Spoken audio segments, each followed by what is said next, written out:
17 वर्षीय अल्पवयीन मुलीची किडनॅपिंग, खामगाव हादरले. देशासह राज्यभरात जिल्ह्यात महिला मुलींच्या सुरक्षा संदर्भात प्रश्न उपस्थित होत असतानाच खामगाव तालुक्यातून धक्कादायक बातमी समोर आली आहे. तालुक्यातील एका गावातून 17 वर्षीय अल्पवयीन मुलीची किडनॅपिंग झाल्याचा संशय आहे. पीडित मुलीच्या भावाने खामगाव ग्रामीण पोलीस ठाण्यात अशी तक्रार दिली आहे की पीडित अल्पवयीन मुलगी 17 वर्षाची आहे. एका 25 वर्षीय तरुणावर संशय व्यक्त करण्यात आला आहे.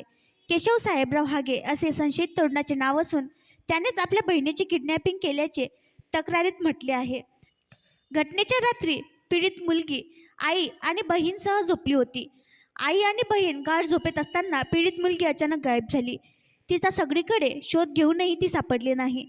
त्यामुळे खामगाव ग्रामीण पोलीस ठाण्यात तक्रार देण्यात आली आहे. आणखी नवीन व्हिडिओ पाहण्यासाठी आमच्या देशमुख एक्सप्रेस न्यूज चॅनलला सबस्क्राईब करा, लाईक करा आणि शेअर करा.